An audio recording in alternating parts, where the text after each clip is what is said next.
So we're going to leave it there for a second. And that question is, are we accurately representing your guidance on the implementation timeline? Is this feeling right? We've whittled it down a little bit more. So now we're down to about, 1, 2, 3, 4, 5 academic options.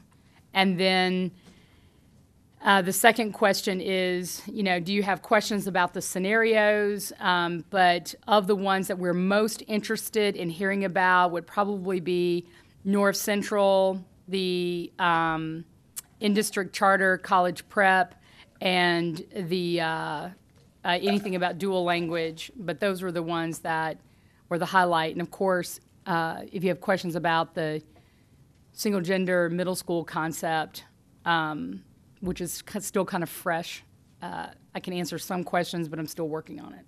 And that concludes the walkthrough. Thank you, Dr. Starfin. Thank you to the team. Thanks for doing the presentation.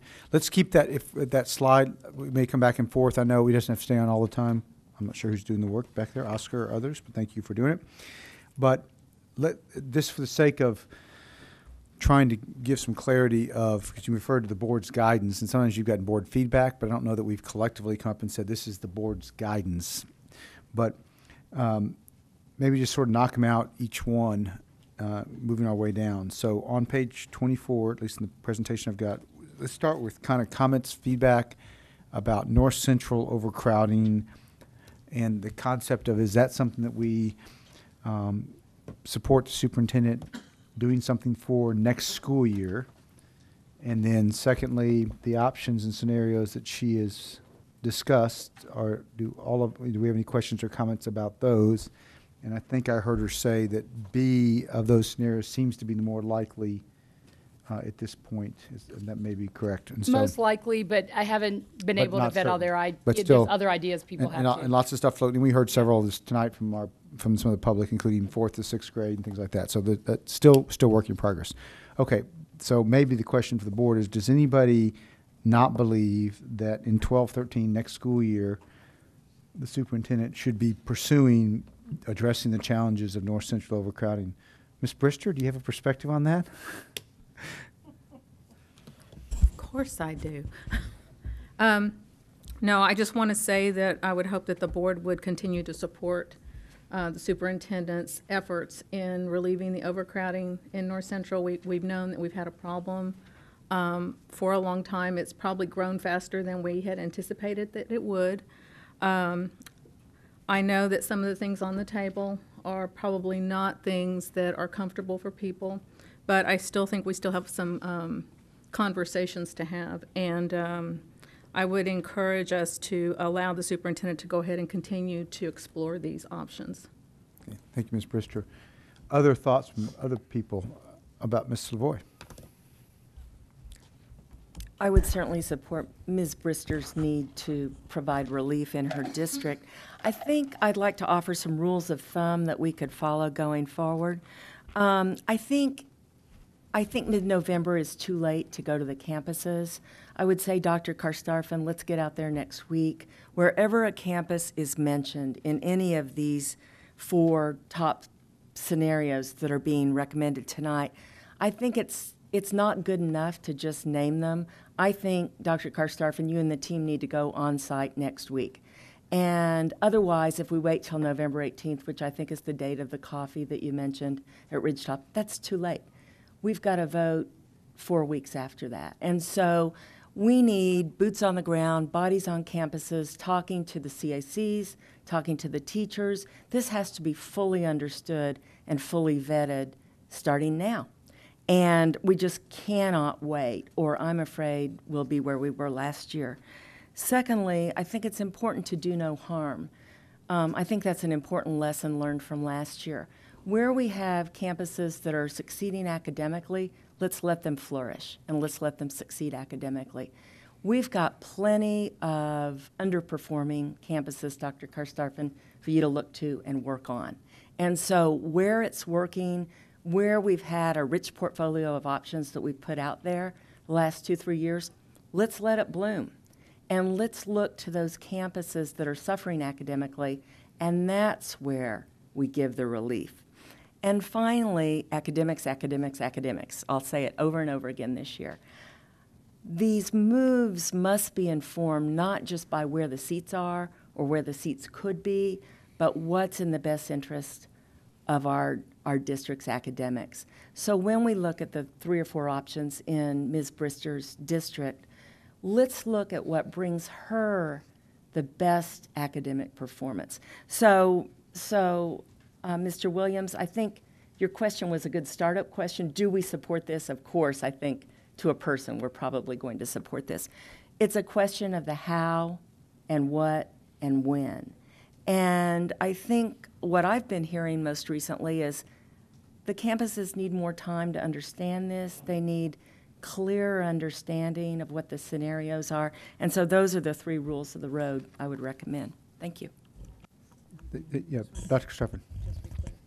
All the points are well taken, but while it may be hard to believe, the demands of the engagement around this, we are out every single night. There's not a night or a day that facility group and the public relations group isn't working every night. So we're either presenting to the associations, the chambers, the school communities, everybody. We have a huge multi-page schedule. But because I did work this out with the Ridge Top lead of the coffee thing, and she said, please don't change that date, I'm sending it out to everyone. I just want to be clear, while I will get out to Ridge Top, and we have been, and our principal's doing a great job too, and people have been in direct contact with me. I think that we're working through it, and we're really, and I just want to thank everybody for their receptiveness at the North Central meeting and really trying to come up with great ideas. So I think we're well on our way with that one, but I don't want to throw a monkey wrench in anything. I will be there on November 18th, as I promised, and that we agreed on, but I know I'll be working with you in the interim as well. So we have other staff that go to the school and do the work too. But I got that, get out there more. We're doing every night, including next week, and that we do the best academic performance design, which is in large part, we talked a lot about that in North Central, really trying not to disrupt a program that's really growing. And I have to say this, I'm not sure some people said it, but it's one of the things that Ridgetop did a great job of. They actually really did increase their enrollment and have filled up that school. So it's a good thing, and the academics are tight, and so we had many reservations. But to be fair to everyone who had ideas and all the different schools that were at the table, we filled up this room while we were trying to get things pulled together.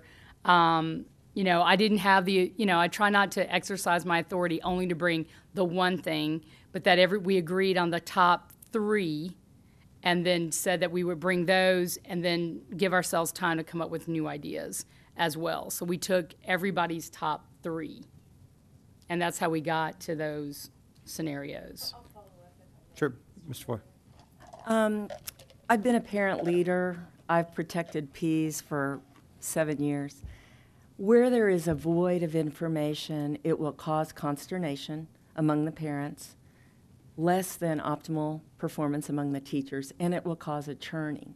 We cannot afford this as a district. And so whatever it takes, we have got to be early and often with absolutely accurate information to all the parent and teacher bodies. So I get it. I get it that the team's working hard.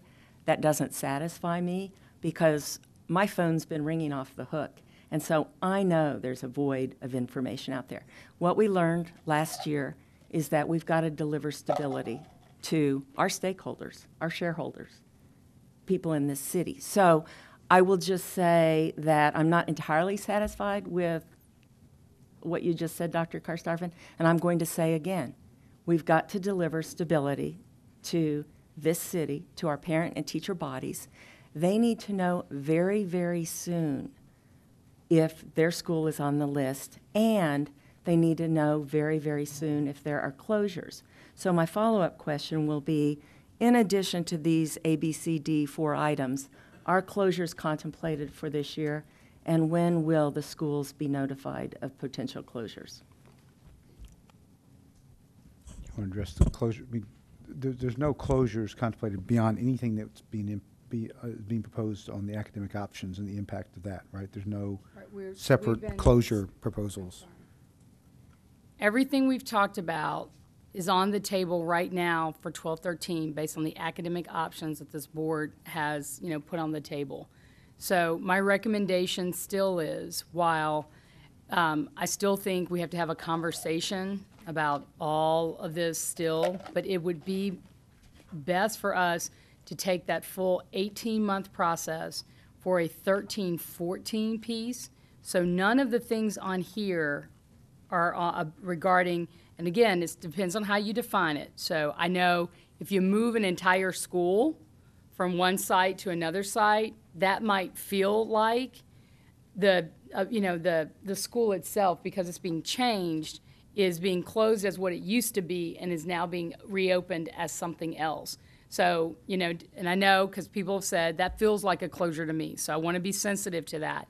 But it's only the things that we've talked about right here that we are prepared to work on. Anything beyond that, I have had to let go of. We don't have the time, and I need more time to be sure that, we've got a bigger plan in place before we would start anything around closures as I think people would traditionally define them. Thank you for that explanation. Can we be very clear with that and put that up on our website and really use 8 or 10 venues? And will you please let us know in the next Board Weekly update what those venues are to get that word out? I think that will be very calming to even some of the people who spoke tonight, and I think that will carry us a long way toward then focusing on the things that we want to focus on. Thank you.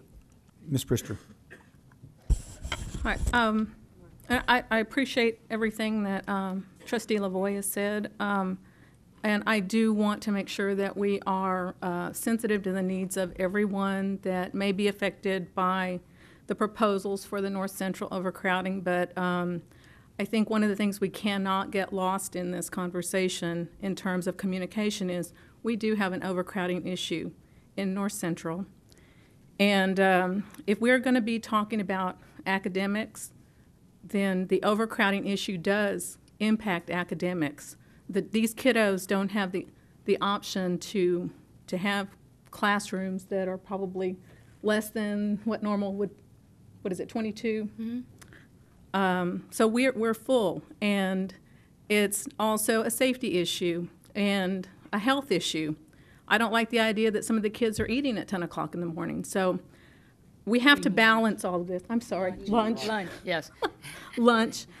But I think that we really need to be careful, and we need to balance the message. We need to be very sensitive to the communities who may be moved, and we also need to be sensitive to those that are in the overcrowded schools, because also those kids will also be on a bus. And I do want to mention, too, that we are already transporting pre-K kids from several elementaries in North Central to the Lucy Reed site. Thank you. Me, if I can just follow up one thought, because I think, Ms. Brister, this hopefully is that I think the very important point raised about making sure we get the information out, we're communicating, we're doing our best to make sure it's clear.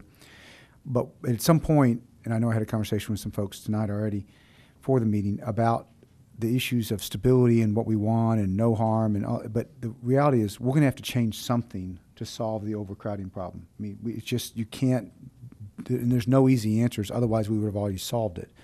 So the options and the challenges, unless people have a better idea, but to presume that we're not going to do something that will not impact somebody, and I would say there's no good answers here. There may be some better, less worse answers, but there's going to be some level of adverse impact on somebody if you're trying to move hundreds of kids out of overcrowded schools that have 900 and 1,000 kids and growing rapidly to someplace else. So I think the goal for us is, we're to strive for perfection, and, might be a traditional win-win scenario, is going to be very difficult, if not impossible, at least as it relates to the North Central overcrowding situation. So I think that Dr. Gustafson is trying to figure out what's the best answer, but it's not going to be a perfect answer, and we need to be, from a process standpoint, making sure we're informing people, we're keeping it communicating, we're doing our best job of letting people that are affected know what the impact is, giving them a chance for input, constructive dialogue. But I think we have to be careful about setting an expectation that somehow we can do all this, solve that problem, and not have an adverse impact on somebody. And the reality is, even if we move 450 kids, some could argue that moving 450 kids from north of 183 to someplace south, as they do today at Lucy Reed, doesn't have an adverse impact on little babies that have to get on a bus. So this is not a perfect situation. We just have too many kids and not enough seats north of 183. Ms. Barstow. Thank you for that. I do have a question, but first I want to say that I hear what Trustee Lavoie is saying regarding very clear communication. We can't fool ourselves. Facility master plan is a very loaded term, and people hear that, and hands go up in the air, and there is gnashing of teeth, and people get scared. So I support the desire to have every single person who could be affected know as soon as possible. I think we have a good public relations and outreach team in place to help make that happen, and I'm very happy that we're doing lots of communication in Spanish these days, which we absolutely should be doing and should have been doing for a long time.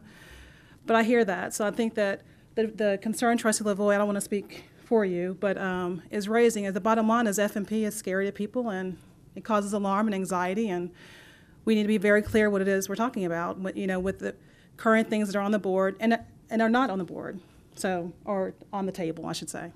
So with that, just my question.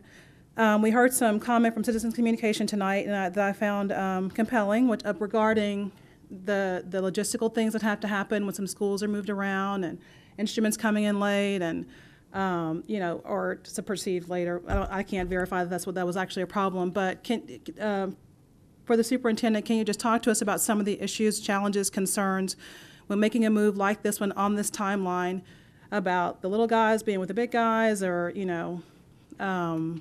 when school changes like this are made? I think the person we heard in Citizens Communication was talking about communities where maybe the 6th grade was held back and didn't go on to Pierce.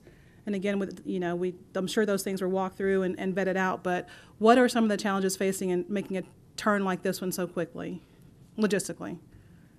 Well, this will be the longest period of time we've taken to do things like this. We're typically doing it as a result of accountability issues. At least that's been my experience in AISD. The Linder pre-K is something that's like a bit of a duplication of what the Lucy Reed design is, of which it looks like we're becoming pretty seasoned at doing, creating. God, did I kick that off again? Sorry, I think I just kicked off all your screens. Oscar. Sorry, I cut off everybody's screen by accident. Oscar, can you come help us? Anyway, so they're the same, typical challenges that we've seen. Some of it starts very early on about wanting to be on time on the construction, so that, we told people we're starting and we're opening X school year, but we always have challenges and problems on things like that. But, we're much better than most districts I've worked in, so I haven't seen any major problems with that. This is our second time holding back 6th grade for academic performance. And the first year went fine. The second year we did it, there seems to be, but we knew this, trying to get everything in place. It's not typical to have 6th grades in our elementary schools. So, and it's also pretty cost prohibitive to do that. Because you're hiring more teachers and you need more resources to do the extracurricular piece. So we've seen some things on that. And we really haven't, at least in my tenure here, done anything yet around addressing some of the longstanding issues in AISD, a basic one around North Central overcrowding, other than what's already been done at Lucy Reed. So I really think we're all growing and learning at the same time. I know there's not a lot of patience for that, but I would anticipate that it's not going to go perfectly. And the sooner we get resolution on what design we're going to do, the more time I have to work on implementation. So, I'm hoping, and I'll say this: we were looking for ideally 1,000 seats, and oh, babe, are you okay? We were looking at, he's got a little, he can't see. I know. Okay. but one of the things that we saw in the designs was that, when you looked at school kids affected and the actual relief, some of the ideas, while very creative and very interesting, you were moving around thousands of kids. Probably better designs, like things we would want to do, but the students affected were so many more than what we would actually get in relief, and that's why we're probably going to be hovering, if we're lucky, at more like 700 student relief plans. So it's all, very tricky. I'm sure curricular stuff, like if you decided to do a completely different design. I know there was a conversation about a pre-K, K1, 2, before you hit, accountability to give parents more time to make a commitment to a school. That might be a better idea at Riley than trying to move Ridgetop. So you don't complicate their accountability, but you're actually, this is very odd. This is very distracting down here. It's your fault. I'm sorry. There's a little button under there. There it goes. Thank you. There's a little button under there that I constantly end up kicking. I'm sorry, Oscar. I'm really sorry about that. Thank you. But anyway, that's just some of the highlights, and again, it's even thinking through leadership. I think a lot of this, the principles are essential. Can they, the idea, can they carry it out? Do they have their own smart plan for implementation and rollout that helps relieve the anxiety of parents? So I just think we're not done. And I remember when I came back that weekend, I think Michigan won, UT won by a hair. This was the night they booed the quarterback, right? Remember that? Yeah, you talked about that. You were scarred. Yes, I But I'll say, like, I know everybody wants me to hurry and get to the thing, but I think we're going at the fastest pace we can without making a lot of mistakes. I mean, we are working as fast as we can, and even, thank you, Mr. Guzman, for sitting with me for hours, going over scenarios, and for other people who did it too. It's like when you really try to think through it and come up with a solution, I challenge anybody to do it. It's so hard. It is so hard. So, I wish I had like perfect answers to ease your anxiety about the implementation stuff, but yeah, but I think there are going to be some hiccups, but I think we'll be better off. We just stay at a steady, strong pace, try not to get too trigger happy on an idea until we've really figured it out, communicate it well, and then, take action in December and give me every single day leading up to that action to try to get it right. That would be helpful to me. I would follow about that. I had a comment that was separate from my question. I don't have a lot of anxiety about implementation. It really is about kind of more of what Trustee Lavoie had to say, which is about people understanding how they are affected by this change, what facility master plan now means, different from what it meant last year. And I would challenge the administration to perhaps set a proof point because to President Williams' remarks, it's not going changes when you're trying to solve a complicated problem like needing more room. The changes are just going to be less bad. They're not going to be great for everybody, and there's going to be some things that any of us like or don't like. I live 100 yards from Graham, and my neighborhood school will be affected, and the little guy that lives next door. But I think I would challenge the outreach team to set up what is acceptable for you proof point to show outwardly to our customers, to our stakeholders, that we've done adequate community engagement to get this right and that people understand what is going on. That would be something the district can set internally, a goal we can work to reach, so that to really push ourselves, and I understand about boots on the ground and meetings every night, but just to make absolutely sure with this short window that we have, even if this was introduced back in September, May, we're talking about, well, not these specific items. We've discussed them, but these are now like. Now they're getting real. They're getting real real now that they're more real. Mm-hmm. a short window between now and the board voting on this. So again, challenge the outreach department to set a proof point, say we're going to meet it, and then meet it in terms of, if not community engagement, the notification, and hear from people if they've heard. I don't think everyone's going to be happy about it, but have you heard? Do you understand? This is not facility master plan as you understood it in April or March of last year. This is something different, because there is a lot of anxiety around that, and there is a lot of churn and turmoil when that term is raised. So that's all I got. I just want to say that thing about have you heard? That I want you to know, like this, that's the conversation piece. And even preparing for the North Central meeting, and I think in large part there were like probably half as many more people. I called a few people that I knew. I'd asked the principals, like, have you seen them at these meetings? Have they asked any questions? That's not feeling right. I remember I made a call and I said, have you heard this? Do you think you understand this? Tell me what you think you understand. It was so like tip of the iceberg. I said, it's one of the things you have to say, you have to come. I need you to come. I need you to call the next 20 people and get them to come and tell them they need to be 20 more. And I think that's one way, the board could be really helpful too. You've got great networks. Getting these dates and these meetings out, getting out the information, the links is so helpful. And I won't name that person, but since then, that person's like called me and our team a lot now that they know how serious it is. And I think that's been the best thing for the North Central overcrowding. We got like at least 50 more people to the table that are dedicated and really smart and want to be helpful. So I did that. That's a great,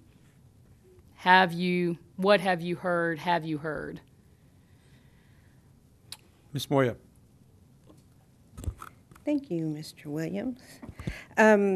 I want to link the North Central overcrowding issue and the 2008 undesignated elementary school together, because I know we've talked about designating an elementary school in North Central, but we all know that it took a really long time to find land to build one school in North Central.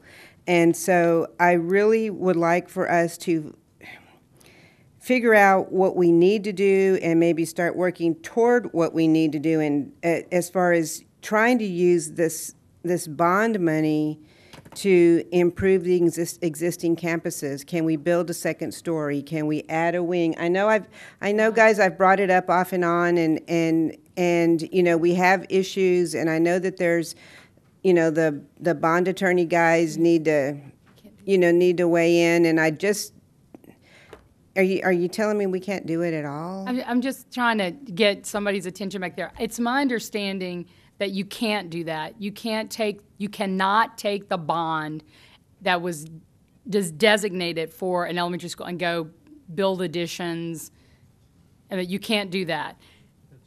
That's correct. So Mr. Torres is saying that's correct. Out. So, yeah, Mr. Torres I know is also he's saying that, but Kurt's going timeout. No, he's not. Hey, But what? Is that a timeout? Let's get Mr. Waxler give us an update on what the legal, because I think some of this we had procedures about what the public hearing would be, having the public do it, the board voting on some other things that were smaller scale, substantive change to the bond program. Right. I think so I don't know absolutely, but it's not easy to do. It may not be possible to do, but. You can't. Here's the thing. I mean, I feel like I've done it 20 times, so this is my best thing. And Paul Turner, please, you're there. Okay. So it is, you can change the bond commitment. You have to go back to the voters to do it. So it's not like you're stuck forever. Right. You could change it. So that's not so much of the problem. But yeah, you have to go back. But the thing that you can't do is just take the money and do the addition. Right. I understand that so part. So one of the things, though, that we did talk about, I know I told Lawrence the other night when I was chatting with someone about North Central overcrowding, I was like, I don't know. Maybe it's just, the designating it to the North Central still is probably a smart thing to do for the future, knowing that you're looking for dirt, but not going to be a short-term solution. And by the way, when you look at it on the agenda item, we do put it in there I on know. page 2, so I didn't want you to think No, that we I- had it's- forgotten I to d- connect I it, didn't think 'cause that you we had been forgot it. wise to advise that before. But what I did say was that we should look at the contingency funds and see if there's anything we can do there. So I think someone mentioned like lease and, there's some other, buildings up there that we might be able to retrofit and make it school-like, but that we would use contingency funds and then work this undesignated bond piece either into changing it or leaving it, but it's, if we're going to try to do something more short-termish, it's probably best to go to the contingency fund and figure something out. But we were with you on that, like, should we really change it? Well, I think that if we've got enough money in the contingency funds from the 2004 bond and the 2008 bond, and we can use it to help improve the campuses to relieve some of the overcrowding, I think that's great. But I still am not convinced that we're going to be able to find enough dirt, to build, an elementary school in North Central. I really feel like, and so I guess then let me ask another question then. So because what what you just said caused me to think about something else. So if we, or Vince, if we go back to the voters to say, okay, in 2008, we asked for this, we thought there was going to be land, we can't find the land, but we have the overcrowding issue. We want to expand 6 different campuses. We want to build additions using this particular line item from the bond. And if we don't get, support for that, then does that mean that the bond line item stays the same and we keep looking for land, or does that mean it somehow gets turned down and it goes away? It doesn't ever go away because it was approved once, right? So it would just be getting the authorization to take that line item and change it to do building additions on X number of schools to relieve overcrowding on a more permanent basis, right? Okay, That sounds yes. right. Okay, thank you. Other questions or comments related to North Central overcrowding? I think as Ms. Moya, there's actually the potential designation of the last remaining undesignated elementary school from the 2008 bond program would be designated North Central, fraught with challenges about finding land, space, timing on that issue. So I think we're hearing, and Ms. Bridging for this, is that there is still a sense of priority to deal with this overcrowding issue, knowing that there are many options that need to be vetted with the community. We need to do a very good job of informing, engaging, getting input, constructive dialogue, knowing that any option probably is going to have some adverse impact. We need to do this as well as we can, know there's no perfect solution, and that we look forward to you coming back with, what an option doesn't mean a recommendation, but it's just, and I know this board has many times said we want to have options, but I think ultimately there'll be a recommendation from you that hopefully will be, sufficiently vetted and you feel comfortable making to try to address this problem short term and then with the long-term implications of that as well. Okay, let's move to the next one, which is two-way dual language immersion. I think we talked about this at one of our previous meetings. The expansion to 4 additional schools that you've identified in response to some of the board gave you some desire about moving them around geographically, trying You've to got a cover. Map, a and there's- big one, so you could see it. So is there any feedback on that? Do people comfortable with the expansion of the 4? It's right behind the end of the presentation, right after page 25. So are there is everybody comfortable with that? Is anybody concerned about moving dual language? Ms. Bradley? I'm not particularly concerned. I'm okay with the expansion, but I would just like to ask a question about the Blanton piece. Can you tell me the support that the community gave for the Blanton dual language? This school was a school from last school year that we had talked about, in trying to ensure that we have more two-way options, particularly, spread out geographically. I don't have the numbers about we have a bit of an application process too. So it's possible that through the applications, because we ask people to still do it all so we can make sure that the process is clean and that they vetted it. But when are the applications due? Or how are they doing the application? Have not gone out yet for this year. These are just proposed sites. Blanton had applied last year. Yeah, they had applied once before, and they were just kind of not quite ready, right? There's been a lot of support from the ELL office to have them really be ready for this year. Yeah, so there was a last year thing, and then we realized that they needed a lot of support to kind of figure out how to do it. And that's what we've been doing, and just, really encouraging them to get all their ducks lined up to see if it's happened, if they want to make it happen. But it does look like they have a lot of interest, and I can get the numbers from last year. But they did make a proposal. I would appreciate seeing that, because I know at one time it was an administrative push from the campus and not so much complete buy-in from the community. I think that there were some people in the community that was okay with it, but not a complete buy-in from the community. So I would like to see what had changed from last year to this year, and not that I do not support it by no stretch of the imagination, because I do. But I would like to see what changed, because if we're going to have it there, I definitely want it to be successful. Okay.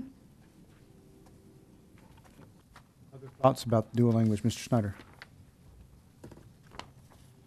One thing I'm not finding in either the presentation or the materials thus far is how much this is going to cost.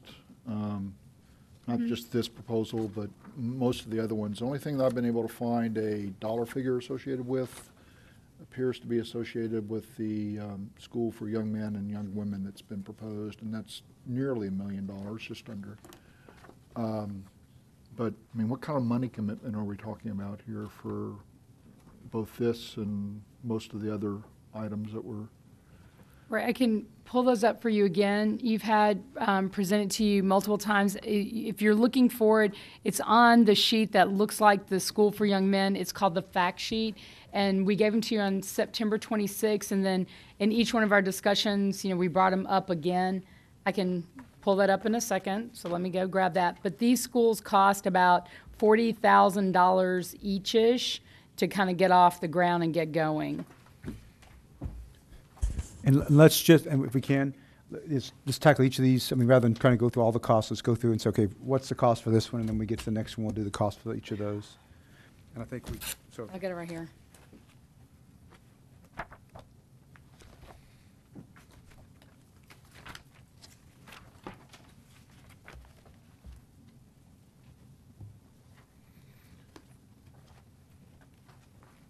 Dr. Scarfin, I remember the figures that you were talking about from the discussion that we had relatively recently, but some of those were, one I remember specifically was anywhere from 0 to nearly $4 million. I mean, I don't remember a whole lot of specificity that was tied to the proposals.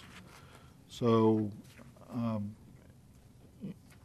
one of the concerns I've got about this is we're moving along at a rather rapid pace, much too rapid for my liking, but I don't see a lot of dollar figures that are associated, that are specific dollar figures at a time when we've got $35 million budget deficit that we're dealing with anyway.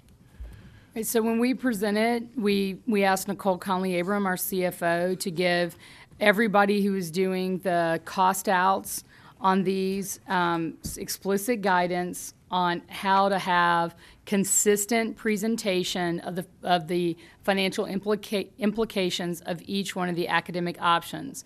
So she did do that, and on this one, this was when we were looking at 6, and so we brought it down to 4, and I don't have every single meeting, but at least as back on September 26th, to do 6, we had about a $16,000 funding gap.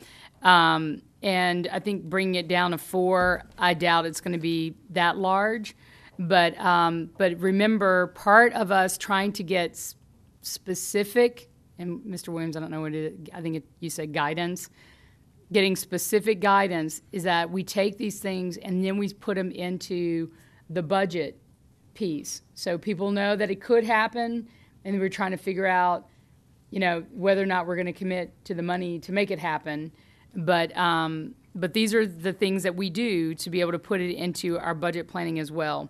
But when I was at about 6 schools, and what you have the Actually, point there. I've got, you had, I have it it was right. 10 school, well, you had 10 schools, which was the 420. Yep. So it's about $40,000 a school, and you went Yep. from 10 to 4, and you had some grant funds and some reallocation of local money. So I Right. think it's about $40,000 a school, but some of which funded by some grant, which may Yep. describe. But I think there's a little bit small economic impact, but I think what you're saying is you can do these for relatively low cost with pretty high benefit. And if Ridgetop is an example, you have kids come back to the district that wouldn't otherwise be there, that in some ways pays for the program itself. Right. And I can, again, do, refresh all the sheets and send them to you again, but the latest versions are definitely up on the website, and we have one for each one of the ideas to the same standard that Nicole gave us to pull together and how to count our money, our cost, I should say. Okay, well, I would just ask for, what kind of dollars we're looking at for nearly all these proposals. I realize that some can be done at nearly a wash. Some can be done at low cost and high gain. But, I think when we're looking at the kind of budget deficit we got with a limited bag of tricks to balance the budget, that we need to be very aware of what we're talking about so that we can fulfill our obligations both to the budget side of the park as well as what we need to do here to take care of the academic side as well. Okay?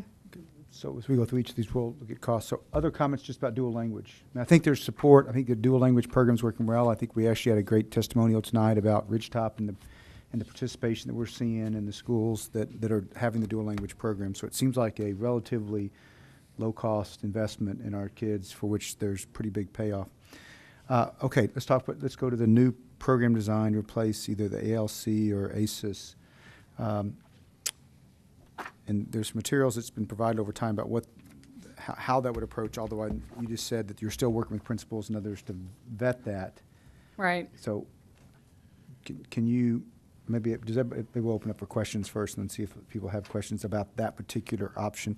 And so I think you had said at one point, and I apologize, that we would, for some students, we would still need to keep the mandatory removals. We'd still need to have a place that some students would go that may not be, am I doing this right? The But some kids that will- JJAEP. But they will not They would be go to at- the DAEP, but not the JJAP, but they're still mandatory removals, different than a discretionary removal. And so the discretionary removals would stay. Discretionary Yeah, with- removals are with the where we're campus. seeing the data points that the board is concerned about in special populations. So, that's where we are absolutely looking at trying to address that issue and still, leaving a pretty significant portion of our problem that we're trying to address in the hands of principals and school sites to help us address and sort out.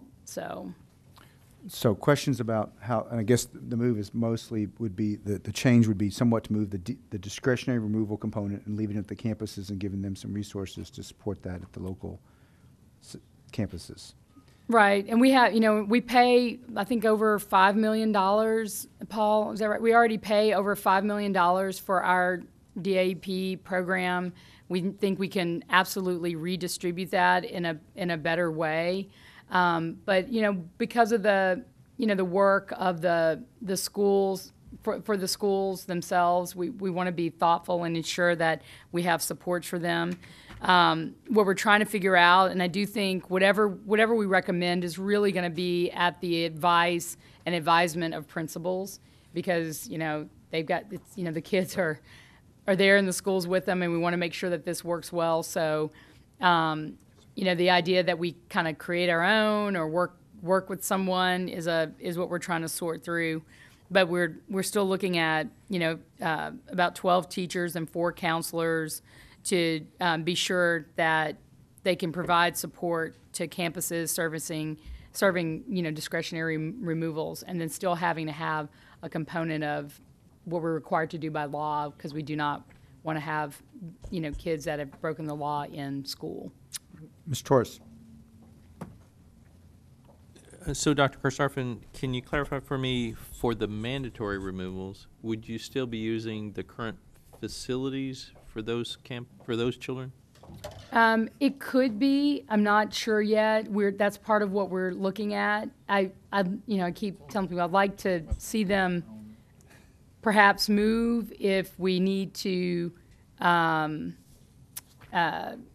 get them closer to our staff that can help provide support for the smaller design.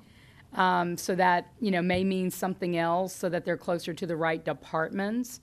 But we're still having to work through a ton of the central, not just central admin, but, departments for central administrators. So it's a possibility. Haven't been able to pin it down on exactly how that would work just yet. But we are talking about it, looking at sites. Okay, with that answer. This is a good room. I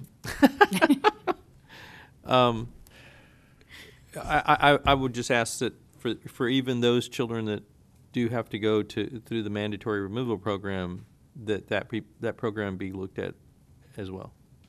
Mm-hmm.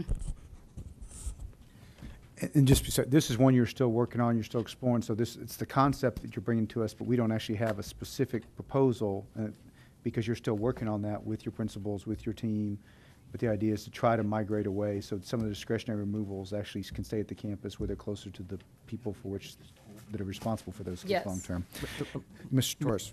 Let me just make sure that when I said looked at as well, what I meant, to be more specific, that their educational programming continues to keep them as much as possible current with their peers at their home campuses. Right. And some of the kids, which is part of how it works, right? You may be in a mandatory removal, but you do go back to school. I mean, there are times where you can actually end up back in school. And so we're talking about in improving not just the academic design piece, but like the support for the kid coming back in. Right. Should we think about them being in another school?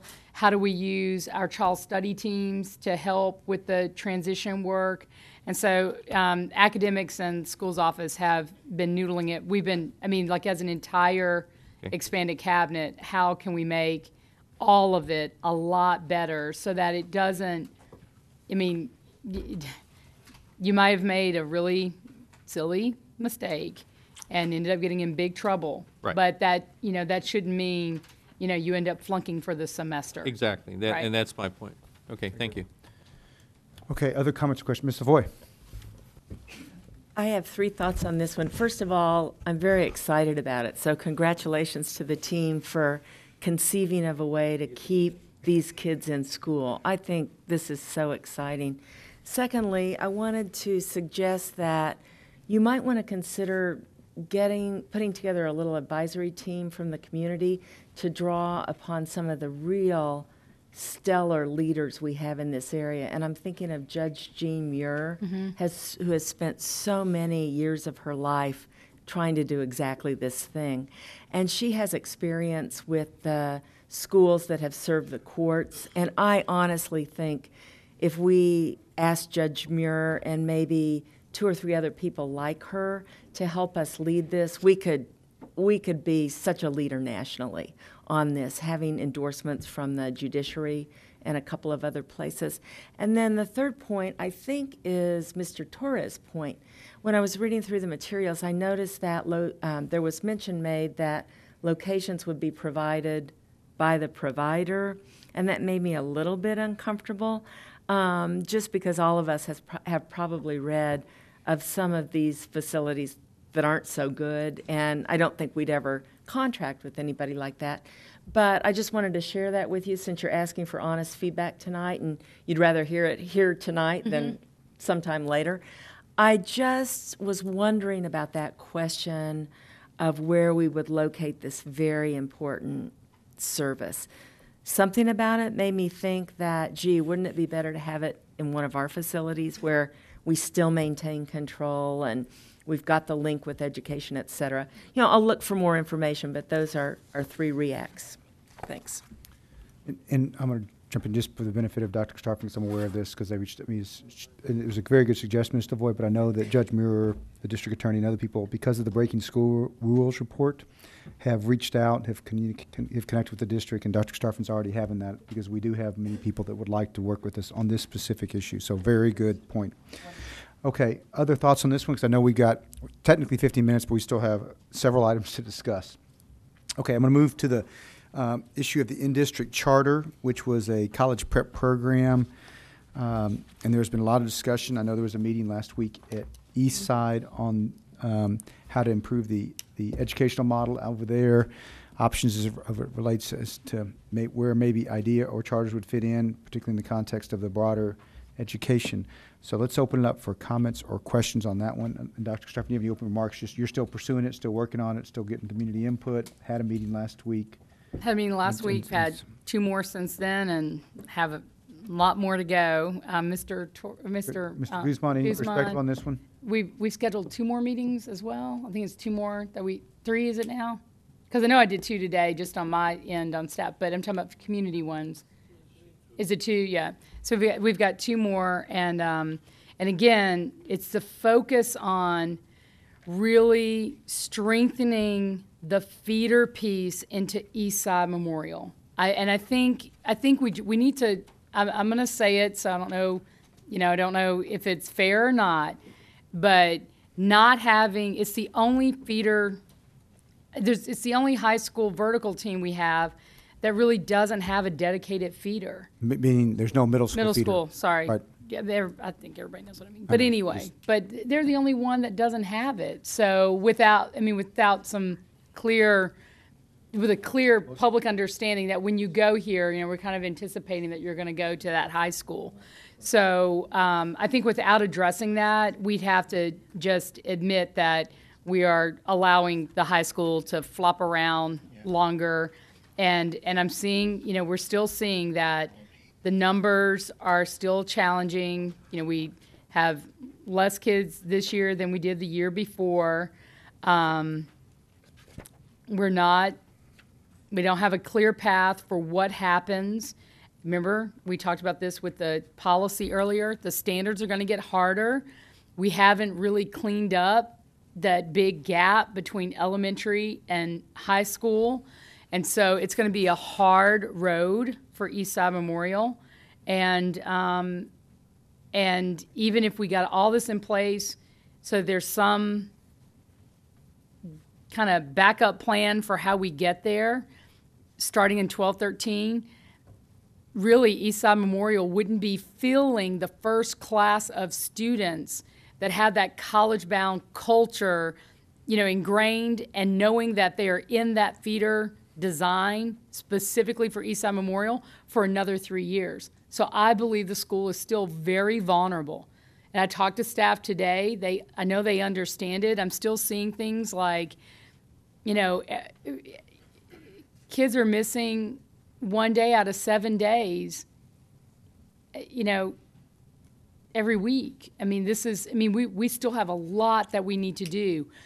So I think if we want to really keep Eastside Memorial High School open, want to ensure that it's as successful as it possibly can be, getting our arms around improving committed rates at elementary, making sure that there's a dedicated feeder, and having that backup plan so that if stuff does not go as well under the new standards, the higher, harder standards, that the commissioner and the TEA will see that we weren't sitting around waiting for it to fail without a plan for adding support for the school. So I know I'm thinking this is kind of like, for the high school, it's like a 3-year head plan with a strong middle and some strength in the elementary. But I think we have to do something, or we have to really tell the Eastside Memorial community that it's going to be very challenging, and they're left to kind of figure out that piece that they really can't control. Only we can start the middle school portion of that vertical team design. Mr. Guzman.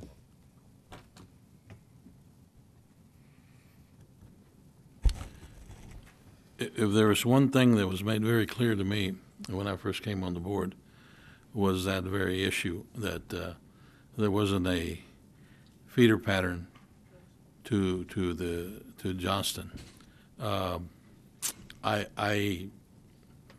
was real optimistic, and I thought I'd be successful in going to a meeting early on, when I first came on board, going to a meeting at Martin and talking to the parents and rallying them and get them enthused about going to Johnston, and they shot me down. They said, nope, we don't want our child to go there. And so obviously the Martin Middle School is not the feeder school to Johnston. So again, what I heard from the onset was that we needed one, and the natural one was Allen. So we're looking at it from that standpoint of how do we reestablish it. It went by the wayside, and it was, instead of reestablishing it, it took a different direction, and so it never got reestablished. And as a consequence, we don't have the children poised to go to Johnston from anywhere, any of the middle schools, and so that was made very clear. What I'm really excited about is that we know that in order to get our children to the 9th grade, to high school, ready for high school, reading on grade level and doing work on grade level, it has to start at the elementary. So I'm excited about the fact that we're doing that today. We're going to develop the foundation at the elementary. It's going to follow to the middle school, and then by the time they get to their high school at Eastside Memorial Johnston, they will be prepared. Essentially, I mean, the way I'm thinking is that if we do that work at the elementary level and middle school, those children could go anywhere and be successful. And of course, Johnston being their natural high school, they would go there, and then therefore we would have a different experience in that particular high school. So just those preliminary comments. Ms. Moya. Thank you. I agree with Mr. Guzman completely. I'm glad that we're finally going to give back to middle school. It was something that was brought to my attention when I came on the board, and I've been on the board going on 6 years now. You know, that topic fell on deaf ears previously, but it's not falling on deaf ears anymore, and I think it's important for the community to know that. And it didn't fall on deaf ears for the trustees, it fell on deaf ears elsewhere. But Maria, Dr. Karstarfan, when you said that the college, I just lost the college-bound culture, thank you, those students won't actually get to Johnston, Eastside Memorial at the Johnston campuses, Johnston campus. I can't say that. I'm a native Austinite. I'm really stuck with Johnston. They won't get there for 3 years. So in the next 3 years, what will the academic high school look like? What will the high school look like academically at Eastside Memorial for the next 3 years while we're preparing our middle schoolers and our elementary schoolers to go to high school there? Right, that's a great question, and that was the thing that, wanted to make perfectly clear. The biggest shift last year, and remember, one part of Eastside Memorial was AU, and that was global. Yes, thank you. I didn't want to get it wrong. Global. So we did the reconstitution. The schools are together. So we're still focusing heavily on STEM, the science, technology, engineering, and math. I still want to just say, Eastside Green, had lots of improvements. So did Global. They didn't make it, but I don't want anybody to walk away thinking that the schools are failing horribly and that they didn't make improvements. There were lots of positive indicators that I have summarized, and I went and I talked to the school, and I even wrote them up and sent them to the Austin American Statesman back in June, and they did a great job of us capturing the improvements of the school. So I just want to say that. And that's why over the next 3 years, we want to just make that program tighter. And the whole point is we don't want to change a lot in that design over the next 3 years. If anything, we want to see it get strengthened, get more stability in the design, and really beef up STEM, because that is the connector between the college-bound culture design of the of IDEA charters, and why we think they could be a much better match for helping us build the right kind of caliber of student to be able to receive the high quality designs of the global studies type thing and the STEM work that they've been struggling with on both sides of the campus. But we think that it's important to keep the program design that we have today and just make it stronger in preparation for receiving those kids in 3 years. Okay, and and I'm sure you've heard this question before, but I heard it last week, and Mr. Guzman, I'm sure you've heard it too, is why can't we do this ourselves? Why do we feel that we need to go outside and bring a charter organization to assist us? Right, so there are a couple of things in the structure that makes it appealing to us. One, because they are charters, in district or otherwise, they will have more flexibility in what they can do and how they can do it under state statute that we don't get to do. I mean, we're locked on everything from when we can start school, or what's the earliest we can start school, to many other things in our statute that makes running a large urban public system in Texas pretty structured. So we have a lot of things we have to work through. They have more flexibility. The second thing is, I think we've learned a lot of good lessons from schools like Ann Richards. That's one where, while it's not an in-district charter, but it's more of the pattern, right? You need to have the district 110% at the table. You need to have an external funder that's willing to put dollars on the table, and you need to have sort of a third-party institution that isn't going to let us do what I said the other night, which is like make it a light reform or a Diet Coke version of the design. Of all the vertical teams, that's the one we have made diet caffeine-free versions of the most. So you need an entity that will not let you get too far away from the core design. And so while Ann Richards is our school and we have a lot of control over it, the foundation, that gender foundation out of, I don't know where Texas, I can't remember, Dallas. But is it Dallas, Ramona? Posey Yeah. Foundations in Dallas. No, but the one that Carmen is. Irma Foundation for the Education of Young Women. When we did that memorandum of understanding, they put in the structures of the best practice of how to do girls' schools all over the state of Texas. And anytime we try to get off of that, I go to those board meetings, they put us right back on track. And so we're seeing like a pattern of things that we could do well, and it's so much so we've got the Moody Foundation interested in trying to help us duplicate a similar design.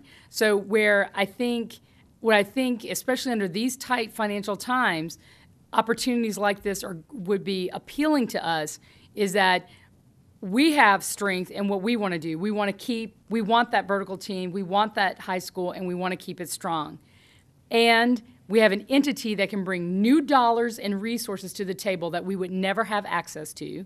And they have their own fundraising strategy that's bigger, badder, meaner, and leaner than anything that we have. And on the other side, and part of that is that they have, the model that is hugely successful and has been for over a decade.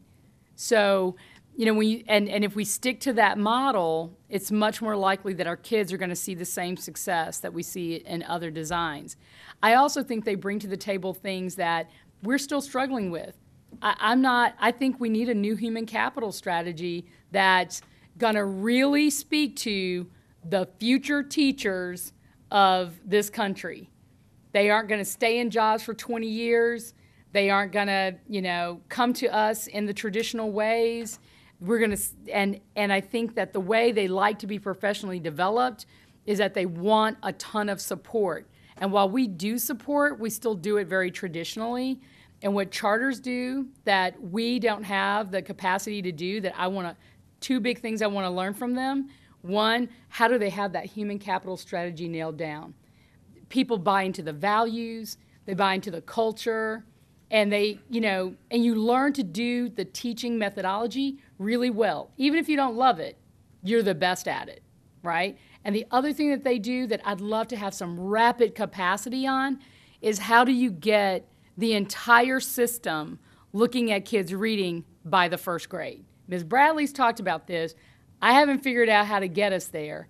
And we need a partner to help us see other ways for getting these very complicated things done quickly and with more capacity and resources that I know we'll be able to bring to the table. So while I think we could do it ourselves, I think our lesson in the strength of it is having more partners at the table. And I'm the first one to say I want to see human capital, professional development, and having kids reading by the first grade. I want to know how they do it, and I want to steal it 100%.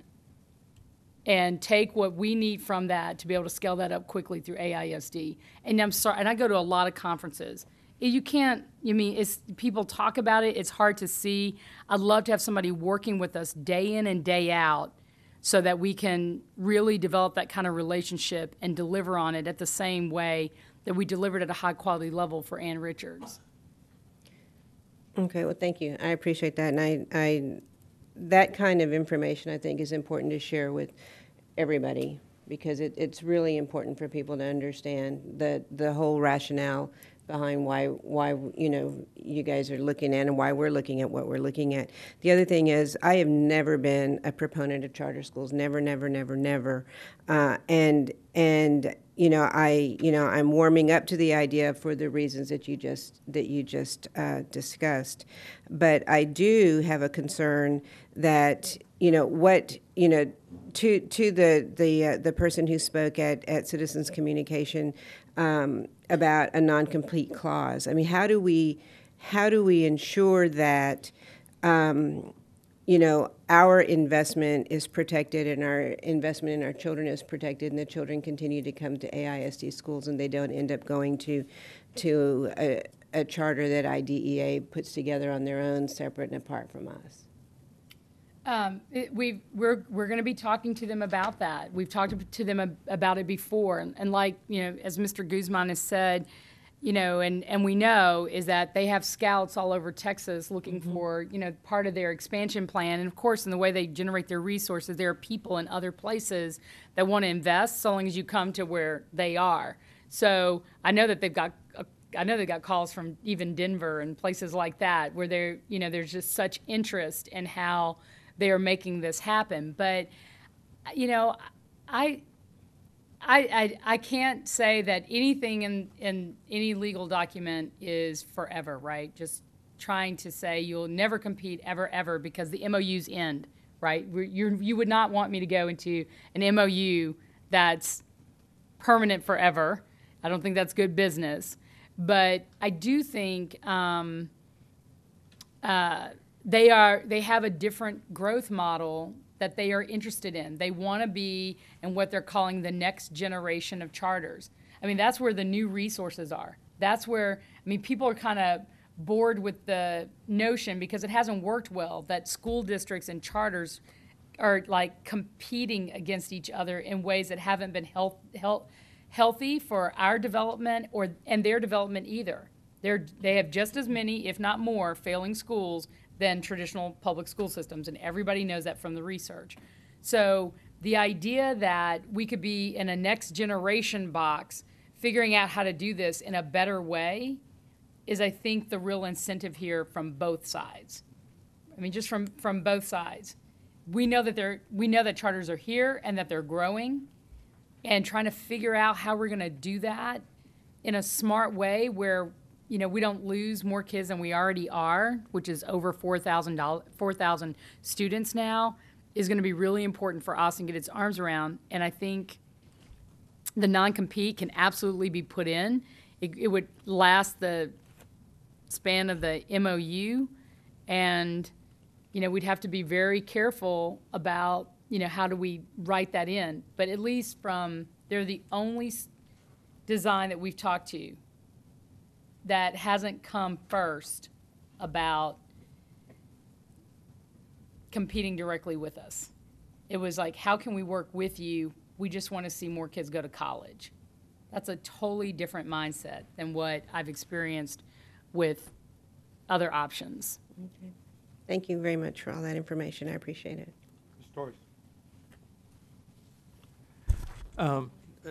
Dr. Karsarfin, I certainly appreciate the emphasis on the elementary and middle school.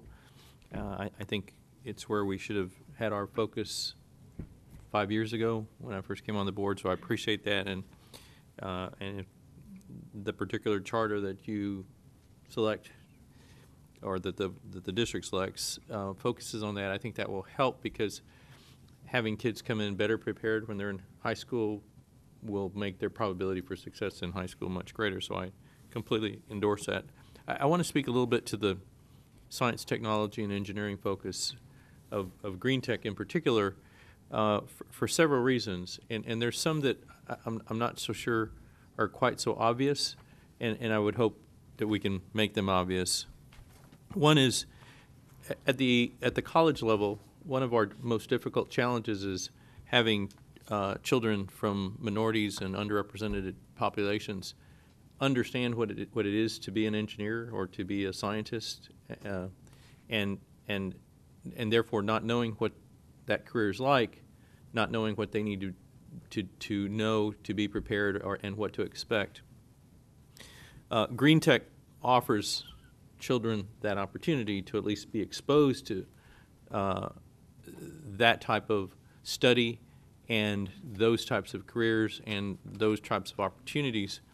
And I think the success of Green Tech in this past year had started to flourish in part because students started to see what it was like, got engaged in it, and began to see an area of study that they had not been exposed to.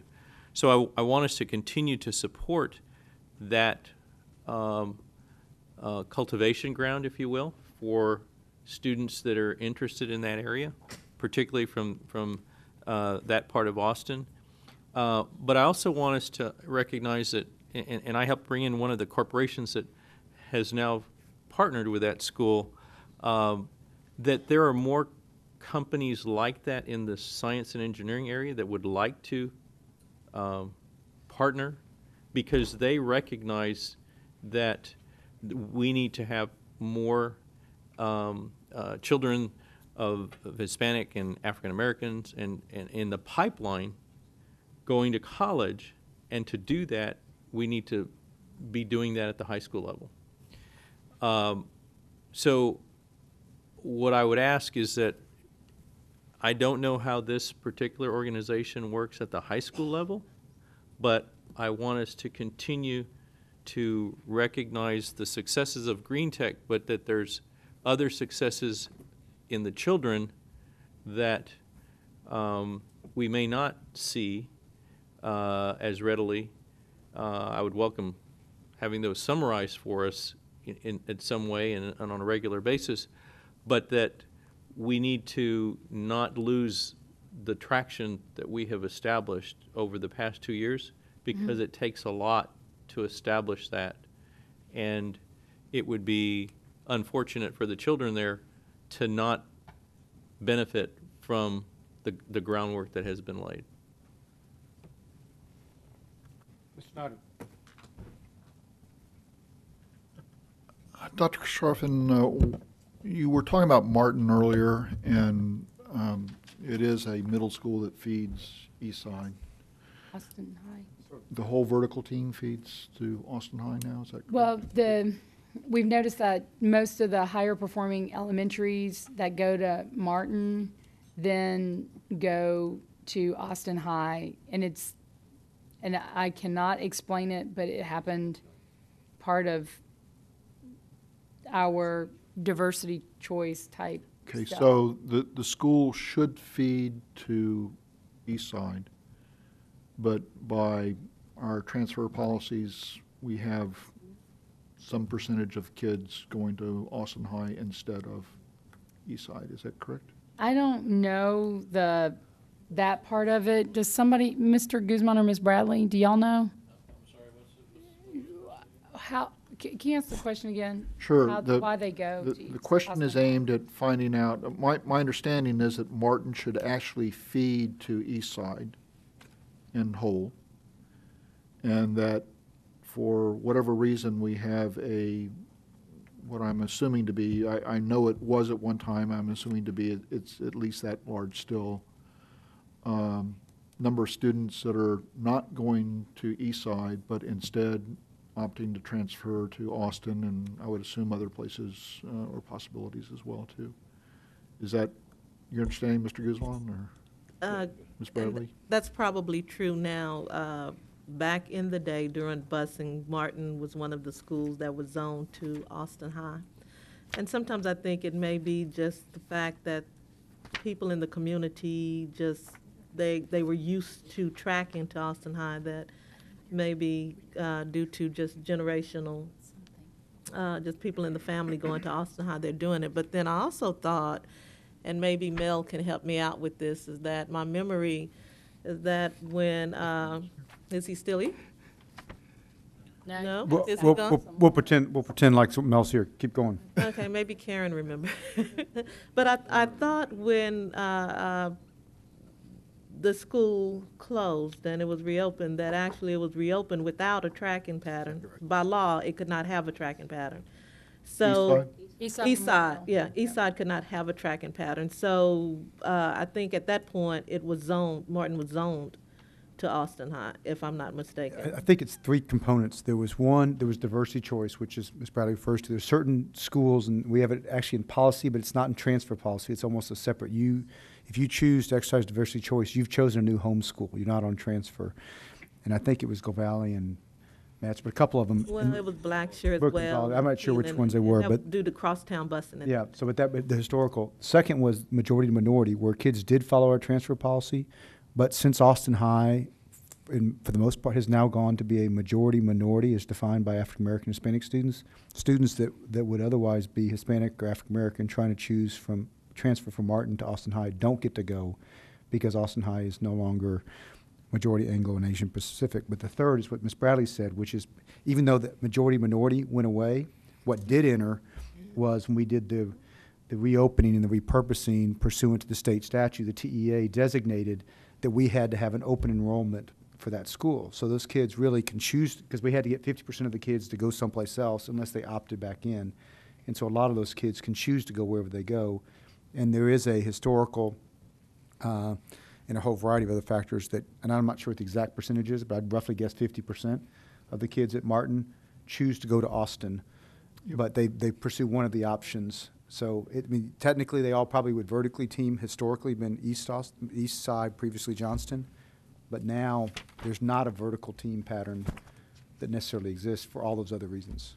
Yeah, and the number I remember is 60% of the Yeah, kids, I couldn't- and I would imagine that it's probably still up around there. But, and I had also thought of where the kids had to opt in, the sign or whatever it was that they had to do at that point. But that then brings up the question of the development of the vertical team to a single high school that, at least until something changes, are going to have to opt into going to that school.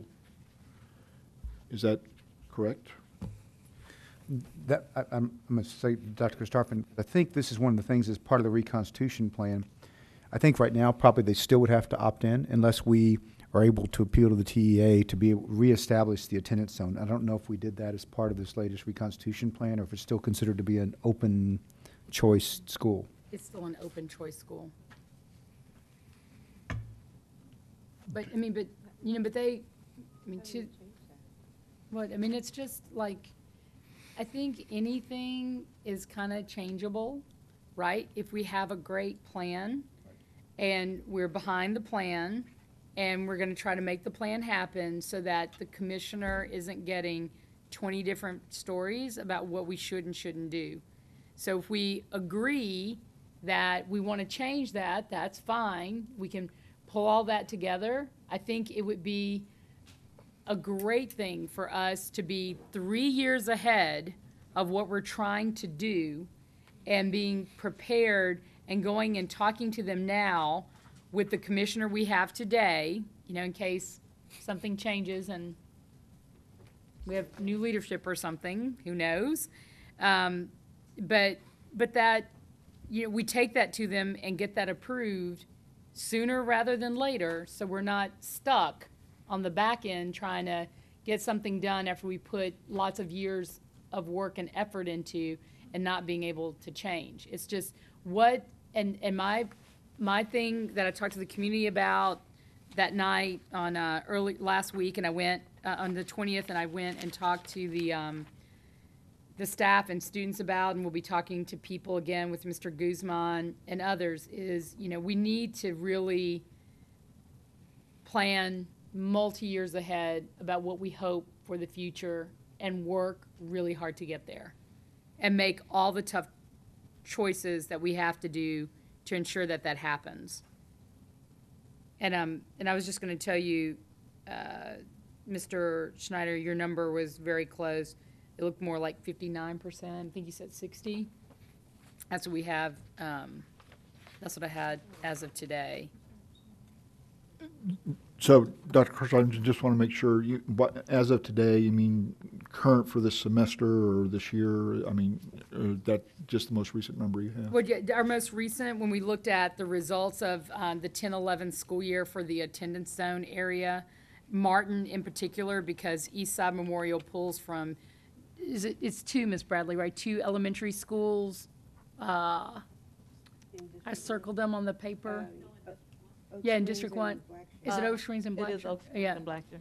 So we really tried to focus on the Martin attendance area, and that's where 41% of the high school students in the Martin attendance zone assigned to Eastside Memorial actually enrolled. And Ortega. So Oh, yeah, and Ortega, right. There's three. Okay. You know, I'm not opposed to the vertical team development, but it just seems that we're shooting at somewhat of a moving target at the moment, and I would think that we want to at least plan through into how, you know, what we're going to end up at. So I haven't had heard a lot of discussion about that particular issue. The thing that I think really needs to be done here is to make the case as to why someone else can do it better. I mean, I'm not opposed to charter schools, and you know, my basic philosophy is that if someone else can do it better than we're doing it, for whatever restrictions we have, whether it's length of the school day or number of school days or professional development that's involved, you know, contact, class sizes, whatever, then, you know, they ought to be able to go in there and do it. But the argument that I'm sensitive to is that we haven't made that case yet. And we haven't made the case as to why we can implement whatever program, whether, I mean, I've heard people cite LASA, McCallum, the Global Studies program at Austin High, the whole thing. But, you know, why we can't do that and we expect someone else to come in and be able to do something better than what we're doing. So, you know, I would like to see us address that issue before we go much further down the charter path, either for this charter or any other charter either. So, Mr. Guzman.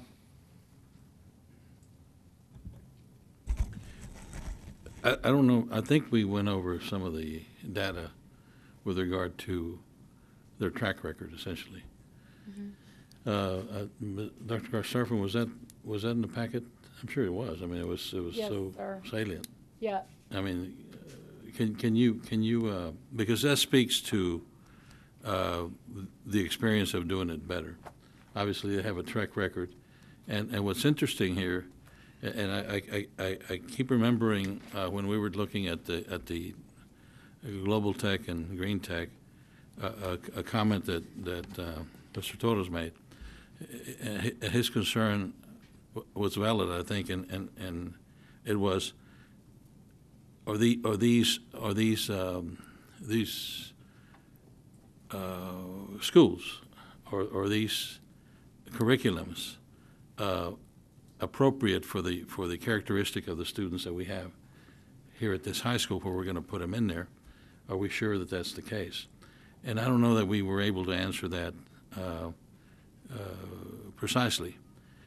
In this case, we do know that the idea curriculum and the way they put it across is of the same, is with students of the same characteristic that we have at Johnston.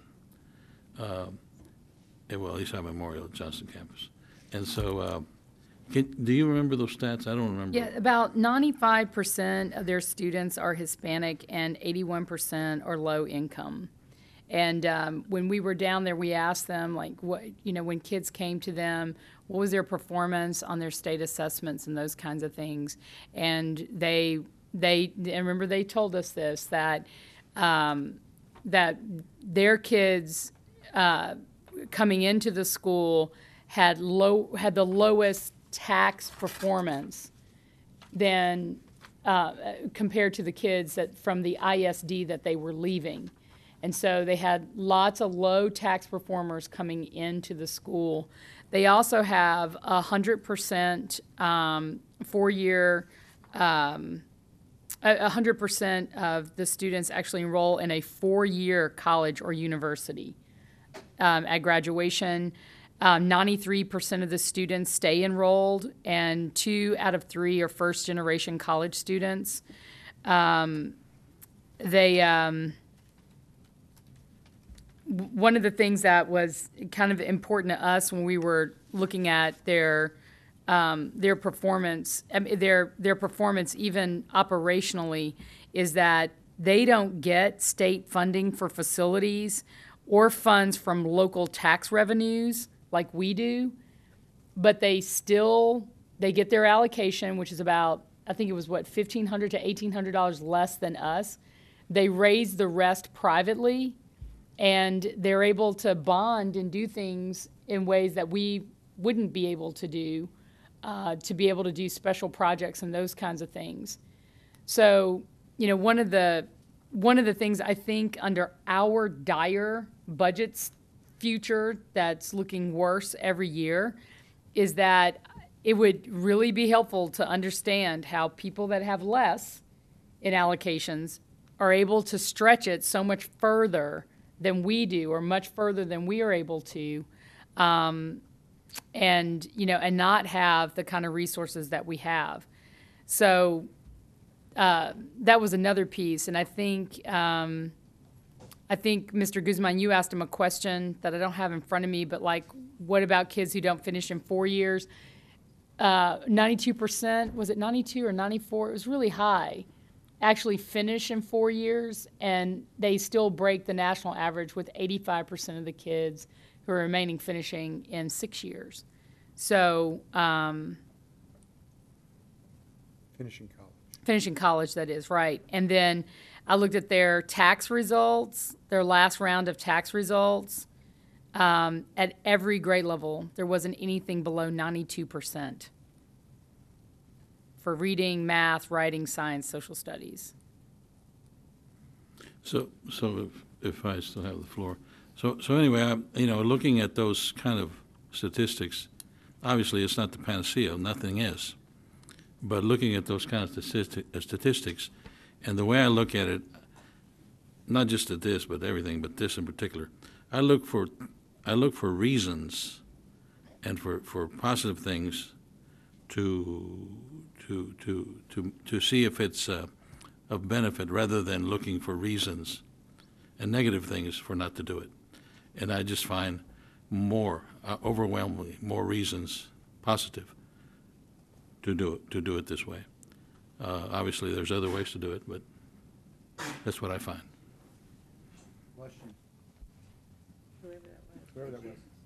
Mr. Snyder, he's going to finish up. Dr. Sharfin, I was simply asking that we make the case for why someone else can do it better than we can. And I'm not disagreeing with the IDEA charter, or, I think the results are fairly good from what I've seen. I mean, I didn't go down there to take a look at the schools, but from the literature that's been provided, and I've looked at their web information, I mean, it does seem impressive. But, I'm simply saying we need to make the case for why they can do it better than we can. And, to me, that applies not just to IDEA, but to any charter that we accept as a possible partner. And, I don't think that case has been made yet. I mean, I like the IDEA folks, seem to be doing good things, get good results. But, it all comes down to, for me at least, why can they do it better than we can? And I think that's the message that we need to convey to the community. So, I just suggest, if we think about, we were talking about the lawsuit earlier, why FAQ, why are we actually, I think this is where we need an FAQ, because I think we can all talk to a lot of reasons, but it needs to be someplace that it becomes put together, concise, why. And I think I would focus for the time being on IDEA in this issue rather than trying to make it all about charters all over the place, because every case is going to be different and each charter is different in each situation. But why does it make sense at this time for this community? And the FAQ is obviously several questions to that, but I think it would help explain and inform the community about that issue. Ms. Barksdale. I just wanted to just highlight a few things about it. The first thing is, at least the way I look at some of our successful newer designs, especially at the the secondary level, that we work with partners. I do see it differently. I know that I've worked in other states. Texas is a little different about the charter stuff. It's far less. It's just different. The way people approach it has been less embracing. But, I just want to say a couple of things that are clear to me is this concept of the college-bound culture, attitude, and really allowing the purity of the methodology or the design to be seen through. I think having a partner, and I don't see them much differently than, while I know it's a different design, than I do the foundation for the girls' school or, Moody as a partner, because in the same way they're bringing designs, and I don't think there's anything, challenging or bad about that. I do see that it's not, we'll be doing it, we will still have to do a lot of it, but we'll be doing it in partnership with someone. And I just want to highlight those other things. The kind of flexibility they get in statute that we don't get, that I want to be able to scale up quickly about moving our reading at grade level from third grade to second and first even. That the human capital piece on getting prepared for the new generation of teachers, they are much more in alignment with more folks coming out of the box. We just heard someone tonight say, why can't you get these new teachers understanding how to work with, our kids? Well, a lot of new teachers are coming out in different ways than what we're used to, and having a better understanding on the human capital side of that will be important. I think the funding piece is big. They bring new dollars to the table, and professional development. We spend millions and millions of dollars on PD. And somebody that night, that evening, they asked us, well, why don't you do what they do? They have 2 teachers in a class. And I said, well, but we've chosen to do 2 planning periods. So if we want to change stuff, let's talk about that. Let's see some things working, and if we want to change that, I'm open to changing that. But, you can't afford it all. So what's the most important thing to do that's going to get you the outcome for kids and get you, and also, improve the work environment? which is a huge part of what makes a school successful. You want your teachers, your principals to be happy and enjoy the school environment. And so I think being able to change that up a bit, especially in a school that's been under so much in the last several years, might be a welcome relief. But your points are well taken, and I'll work on an FAQ as it relates to that. But I just wanted to let you know that's how I'm thinking. That's what I see the value as. Ms. Parks, did you? I have a question. Yep, good. Thank you. This is a great deal of work has been done, including site visits and community meetings, and a lot of things have been done around this idea. And it started with changing board policy or updating board policy to address in-district charters probably about a year ago, maybe a little over a year ago. Almost a year ago. Yeah. So I'm interested in, and I do have a follow-up to this, I'm interested in how we're going to be able to maintain the purity of methodology with IDEA and some of the constraints of board policy. Like I think that if I'm trying to remember the discussion, it was like at a board work session, because I can't remember the exact policy in my head, but there was the idea that, pardon that pun, that Little I. public schools take all comers. They're not schools of application. Is IDEA that kind of school? I know in policy, you know, the board will was to have an in-district charter, you know, mimic that. And the kind of things I'd like to see in this is how does the IDEA or IDEA methodology line up with our board policy, and does board policy strip away some of that methodology in terms of how the application of a school in this district? There are some things that were different from the traditional charter, and I am very candidly one of those people who is less accepting of charter schools, but am open, but would like to see how those two things line up. Well, it's all going to be, the details are in the MOU. It's going to be the same thing like the Ann Richards School or when you've started any of the newer designs, right? What is it that we're trying to do? What can we agree to? And and having an honest discussion about what they feel like is core to that methodology that makes their magic happen in the way that they do it, and we know we're not going to be guessing about outcomes. So we don't have any of those details figured out. But that was part of why Mr. Guzman and others encouraged that we start talking about it now, so that I could get people at the table. I've talked to Ed Austin. I want them to help us look at the MOU and sit at the table with IDEA to talk about, so people understand what we're doing, even if we disagree. But just do we understand what we're trying to do here and create some way to work through it? And so there's the way that we do, and Richards is still a little different than how we work with other middle schools, and then now it's growing into a high school. And I just have great confidence that we can sit down and actually work some of those things out. And and so a big thing that will be a huge discussion for us is lottery versus attendance zone, right? And they could care less. That's going to be all an Austin thing, trying to control what happens there. But for them, they're like, well, you want an attendance zone? We'll take an attendance zone. You want to give people a lottery and some choice? You can do that too within the attendance zone. But we do have one understanding, which is you take our kids, however they come, we don't get to pick and choose. It's really, if there's any picking, it'll be families picking them, or, the zip code, the attendance zone, picks them. Is that what they do now? Is that how they operate now? Is that part of the setup now, or is it all different? Well, right now, they're like a charter school where people actually apply. Right. But they're willing to do, I know that's one example of the things I'm talking about. Our policy says all comers, I think, right? Yep.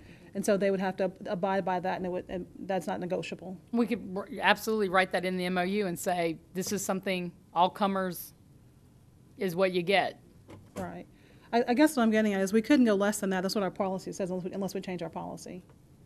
Well, you don't have to change your policy. You can, like how we get waivers from the state. Yeah. You can waive stuff for particular designs if that's something you want to do. Okay. Thank you. Ms. LaVoy. Couple of thoughts. I'd like to, I'm keying off something you said, Ms. Barksdale. I'd like to see if we can take all comers. I want to make sure that the autistic kids and, the students with special disabilities have a place in that school, and that the numbers are roughly representative to what we see in our other schools. And then I'd like for you to document the academic benefits of IDEA. I didn't find the materials in our packet to be all that useful. They didn't do a very deep dive, so if you and your academic team could do a deeper dive and tell us, of the 300 kids who went to college, where did they go? Did they stay in the Valley and go to Pan American and A&I, or did they go elsewhere?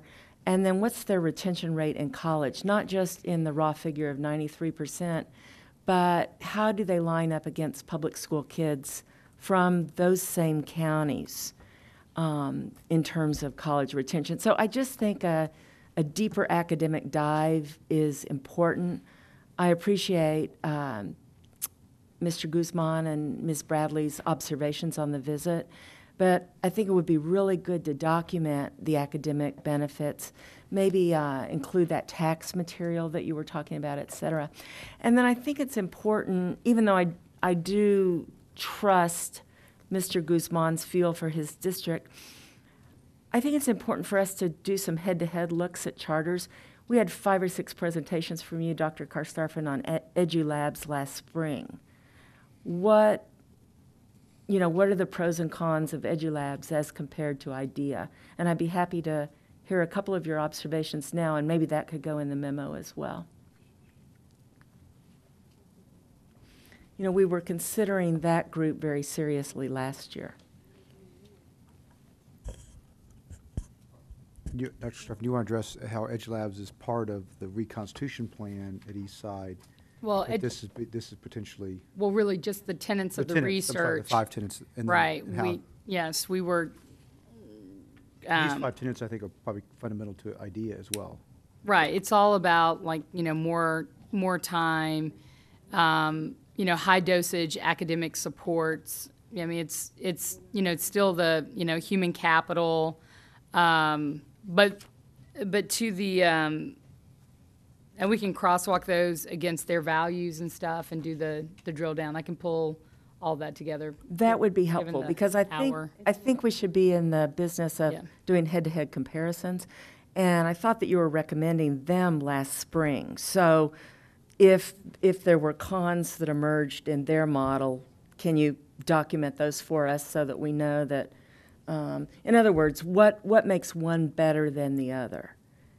Okay, well, we only used the research. We got the when we did the reconstitution plan, we approved it without them being in part of the action. There were no cons from our side. This wasn't about, going and doing something else. It is really, in many conversations with Mr. Guzman, wanting to ensure that there was many more supports for the college-bound piece. And while we can always apply the research and work with people, we're still doing things very much so the same way. And it's to Mr. I've heard him say it 5 times now. He's probably going to say it again tonight, but since he hasn't, I guess I'll say it for him. That, if you keep doing the same stuff the same way, you're going to get the same outcome. So this is our next round to try to find the right thing to get that vertical team lined up. And so since then, Roland Friars won the MacArthur Fellowship, so they are being well recognized for their work and their research. But in the end, we did not work with them, and they weren't a charter school. While they were more like it was the best hybrid of AISD really doing the work and having a partner that is with us to help lead the work against their research and using their very complicated economic methodologies to run our data through. On this one, IDEA is there helping us run the schools. Like they are with us every day. They are a school in our district 100%, which is very different to the design that was coming out of education labs out of Harvard. So they were supportive, they weren't really running it. Yep. You know, if we went away from AU Labs, I may have done that to some extent, okay, even though it wasn't my entire call. But I did see a clear opposition to that when it came up. And so I said, that being the case, I mean, why go there if there was opposition? There didn't seem to be a buy-in for him on the board. And so I said, well, you know, obviously this is not one that's going to fly. If we want to bring them back to the table now, that's fine. But let me tell you, I saw it very clearly. The comments that were made with regard to that, why, the same kind of comments. Why them? You know, what makes them special, and so on. Same kind of comments. So I kind of, I apologize if I steered you away from that, but that's the reason I did it. Maybe it wasn't my call; it should have been the board call. But I saw that very clearly. Okay. I mean, it's getting late. Ms. Bradley. And you're right, it is getting late, and so I would say this real quickly. I agree with Mr. Guzman. I thought it was of the board's will that we would not go with EduLab. So to compare the two now, to me, is just kind of moot. But I will say this, and it's neither. What I will say is what I saw with the idea is that as you went to the elementary, to the middle, and to the high school, what you saw was the same philosophy. And it did not matter how the child walked into that building, is that they educated every child to the best of their ability.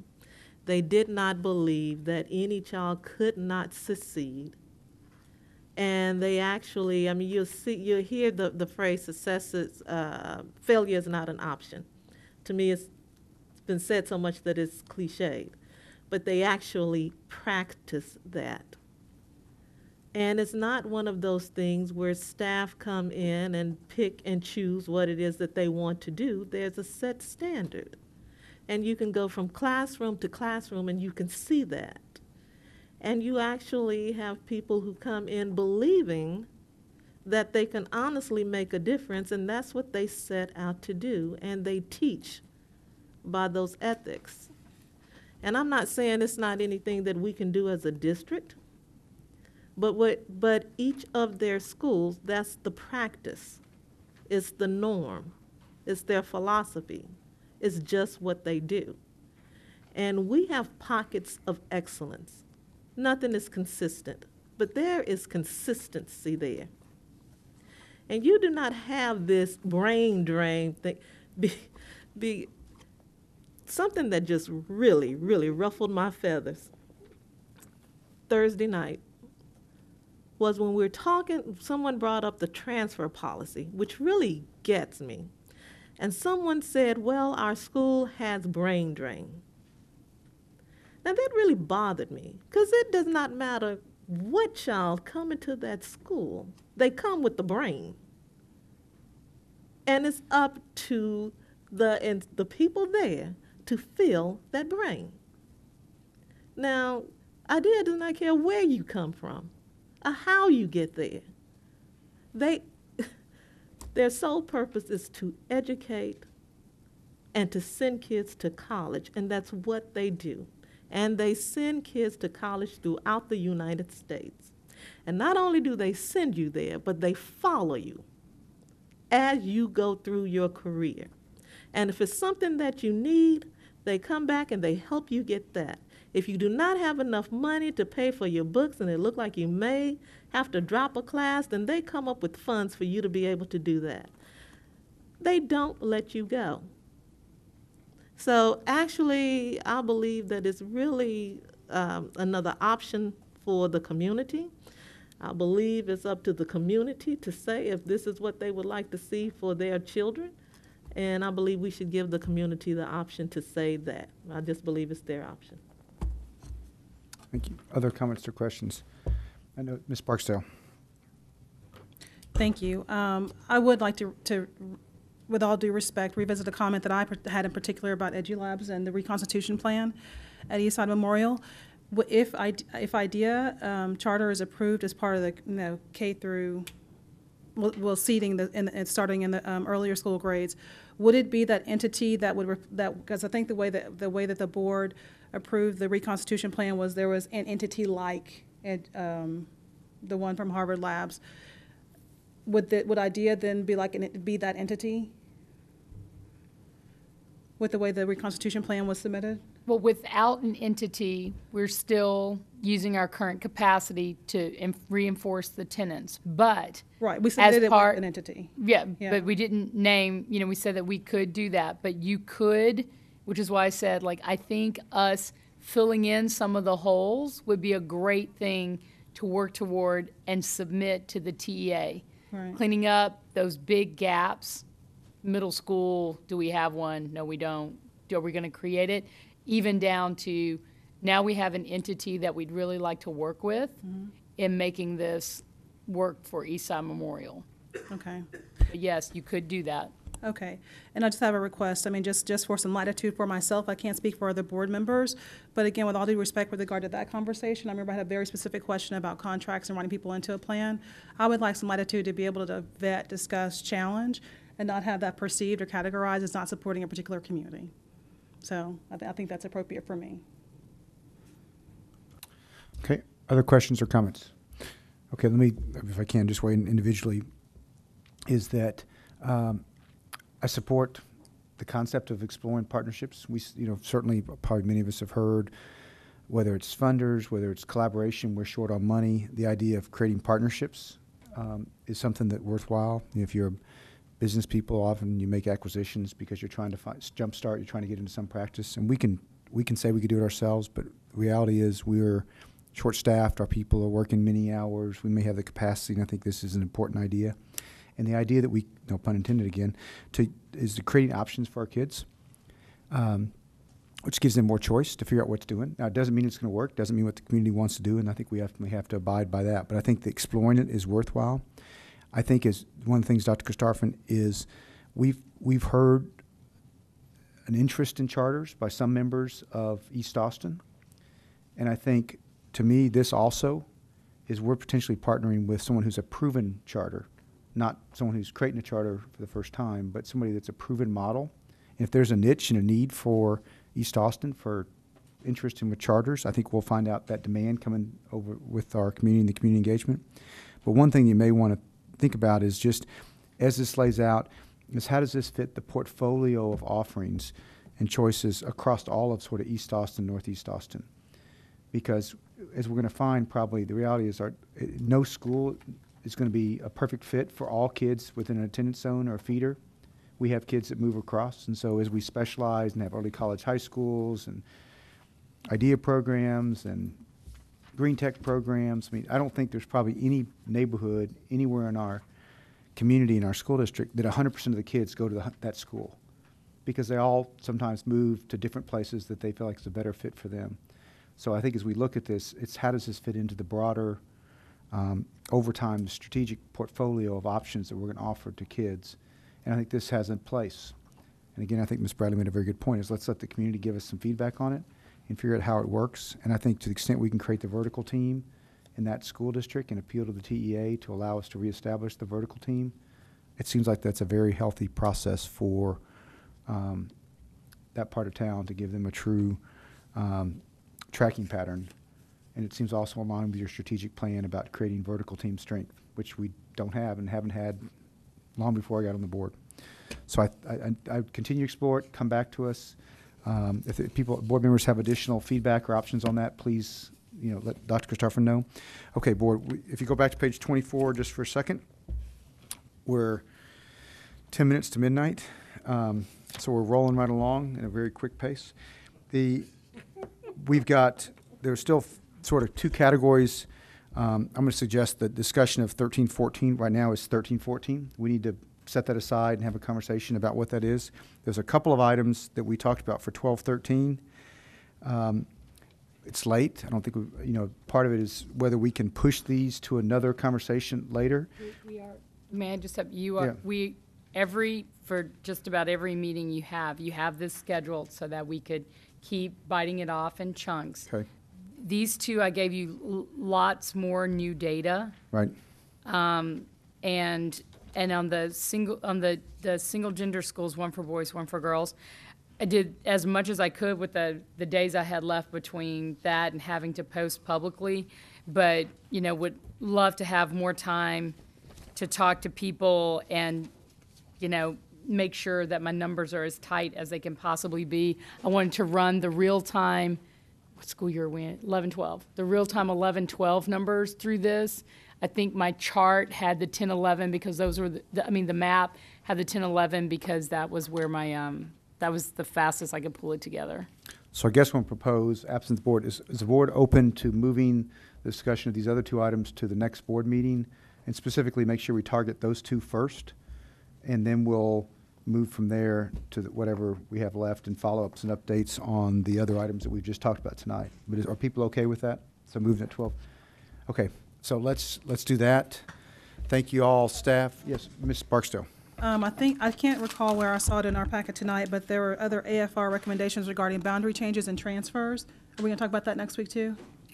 Yeah, and I think we're actually, I'm not sure it's the 31st, I think it's the 7th, right? Do we have a meeting on the Okay. 31st? So it's on the 7th, but I do think we need to talk about what those would be, if any, Dr. Starfin. Yeah, And- Well, certainly the yeah, ones with we have that recommendations. boundary advisory committee, and so I'm trying to get that set up, and it's just, I think they're just, if there's any low-hanging fruit on how we might be able to tighten it up, I'm working on that, but I have nothing yet, and I did pull together a ton of principals, and they've been working extra meetings to see if there's anything that we could, pull together sooner rather than later, but for that next meeting, I can bring what I've got and just add that to be, as two sections in the agenda item. To give y'all at least what I have, which is minimal at And I'm best. going to speak just for me, and others can weigh in, but at this point, we are starting to run a little bit of time for next year. And I think we got to be careful not to try to do too much, too fast, to confuse, and also for your benefit of your staff and team, is that we need to make sure whatever we do next year, we do it well. And so I'll put things on the list, but if we realistically can't get things done, grab the low-hanging fruit, let's make sure it's tightened up, but let's not try to do wholesale changes in a short time frame where we subject ourselves to either criticism because we're moving too fast, or we don't give our community a chance to have meaningful time for engagement and input. Understood. Okay, so any other comments or questions at this time? Mr. Schneider? Well, Mr. Williams, I'm very, very sensitive to how fast this board is moving on these things. When I think back as to what at least a few of us did with regard to a couple of elementary schools several years ago, this is just, it's moving forward without even looking at what we're running over or going back through or anything else. And I'd like to have a definitive outline of exactly what we're going to be voting on when, and by exactly what, down to the proposal, clear written out on paper proposal, and when this board is going to talk about every step of that process along the way. Dr. Stefan, if you want to weigh in. At this point, I'm going to say, I'm not sure we know exactly what to vote on because you're still doing work with the community, so what you come back with may or may not be what we see as options, right? You're still... Well, I anticipate that the options will get better. You've seen the 40th version of our stuff. I do think it's going to get better, and I think again, there's just two key action dates. I've been giving them to folks since I made the administrative recommendation. Those dates have not changed. It's the November date on the facility master plan framework, which has the 3 process pieces, and then any of the other stuff y'all have asked to have scheduled. Christine and Mr. Torres and I got them scheduled, so we got other discussions in place, and the only other thing is the AFRs, and you've been vetting those at every meeting since we started, so it'll just, instead of being a bunch of scenarios. I'm going to try to get them down to tight recommendations. And as we wrap them up, like if we figure out the answer to North Central, I'll write it up as clean as possible and get it to y'all. And you know how I do that. I just write a memo saying, you know, here's what I've got. And as soon as I can wrap them up, get them to folks and post them on the web and let people see them as soon as possible. But it's the same schedule we've had from before. I'm not moving anything up, and we can't push anything further unless we want to put it in school year 13-14. Well, let me come two thoughts. One of which is, at this point, I know it feels like the process is moving fast, but we haven't made any decisions yet, right? So there's nothing's been decided. You're still working. Second, I'm going to propose, Dr. Christopher, if there's something that you feel like has to slide beyond, December, this is just my perspective, others may not agree, that we can move to January and it makes sense, then I think you ought to, it's like you just mentioned about, Ms. Sparks, about a waiver, we want to do everything 6 months ahead of time, but if something requires another month to make sure we get it right, and it's not going to adversely impact something else, we have to do with it, I think we ought to think about that. I mean, it's just don't force things to happen that are unnatural, that create an outcome that's less than optimal, because we're driven by a date that may be somewhat, in some ways, arbitrary. Mr. Snyder, does that address somewhat? Okay, I know there's a lot of work to be done. So maybe at the next meeting, at November 7th also, is one agenda item, just to lay out what we think we'll get from between November 7th and December, whatever, what we think that the steps are that we're likely to be taking action on. Okay.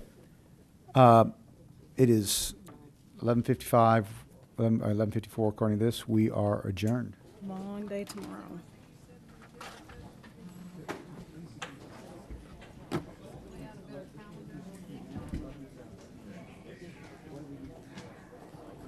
If there's no way, what?